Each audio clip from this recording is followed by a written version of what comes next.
awkward place to stop. Okay, so we distributed the 5 out to everything. So on the left-hand side, I notice I have negative 8x and negative 20x that I can put together. So combine the x's, that'd be negative 28x plus 110 equals negative 2. Minus 110. Good, minus 110. I feel like you guys are using a different voice to record with. It's weird.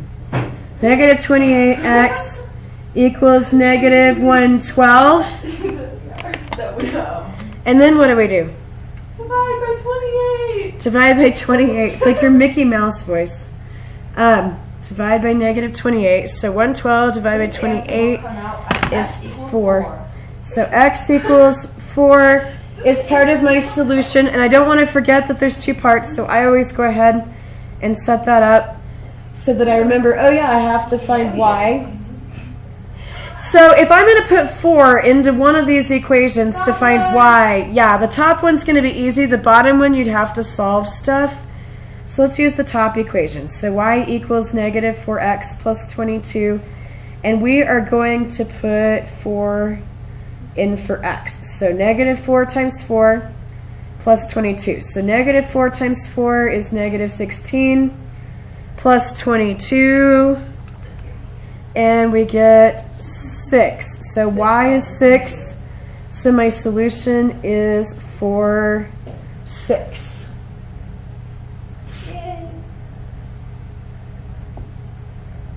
Okay, let's keep this moving. So on number 4, my first equation's in standard form. I've got x's and y's over here, and then I've got 10.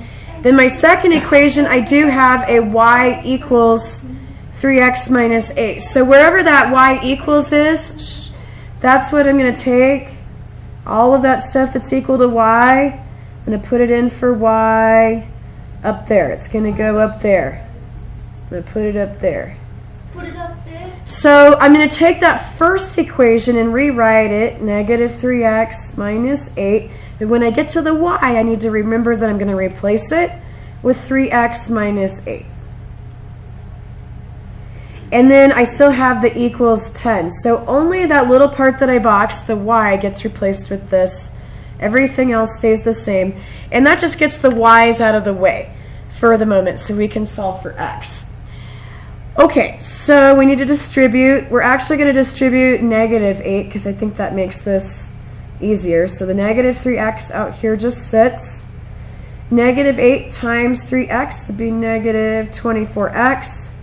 Negative 8 times negative 8 makes positive 64. And then equals 10.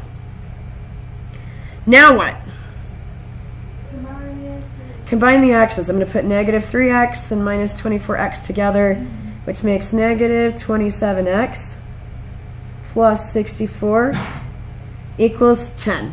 And then we just solve like normal two-step equations. So subtract 64 from both sides. We get negative 27x equals negative 54.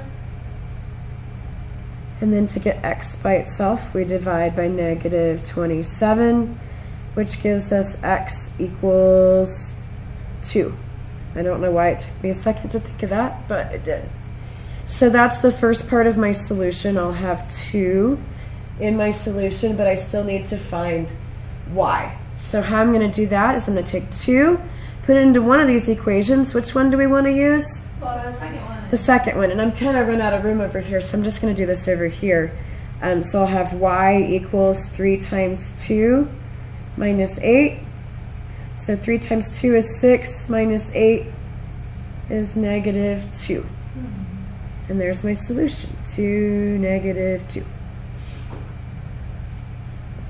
So just remember when you get done solving that first equation and it feels like you're done, you still have to take whatever you have and put it back in to find the other part of the point where the lines would cross if we were graphing it.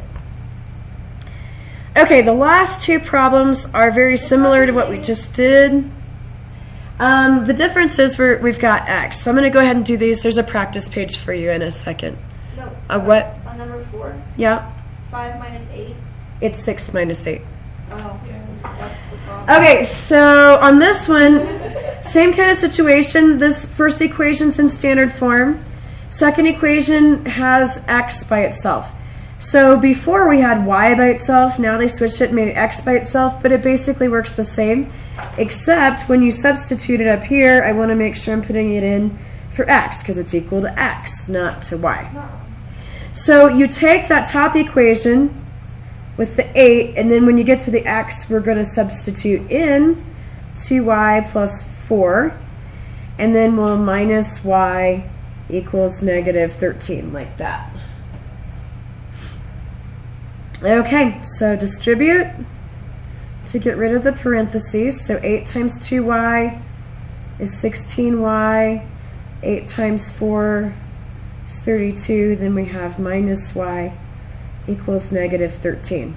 So I see some y's we can put together on this side of the equation. So 16y minus y would be how many y's? 16 minus 1? 15. Good. So we have 15y plus 32 equals negative 13. Now what? It's already plus, so minus 32. Good. So then I'll have 15y equals negative 45. Yeah. Good. Divide by 15.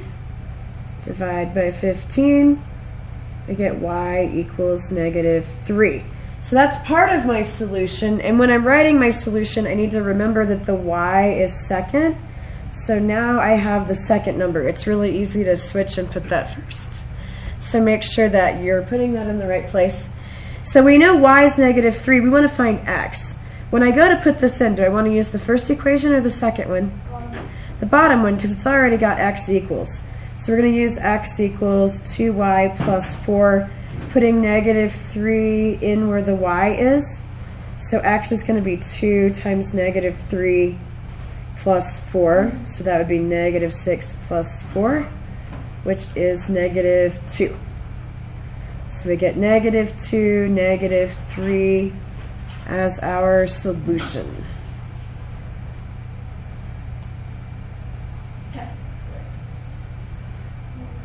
One more, and then we'll go to practice problems.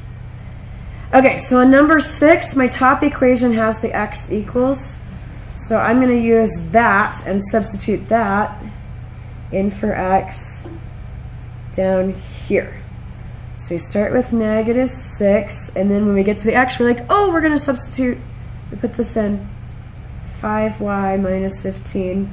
And then you go ahead and write the rest of that second equation, minus 3y equals negative 9. So it's like you're rewriting the second equation, but we took the x's out, and we put y's in from that top equation. And then just the same process, multi-step equations. We're going to distribute the negative 6. So it'll give us negative 30y. Negative 6 times negative 15 becomes positive 90. And then we still have minus 3y equals negative 9. What should we do now? Combine like terms. So the negative 30y, negative 3y becomes negative 33y plus 90 equals negative 9. Just two-step equations now, so we subtract 90.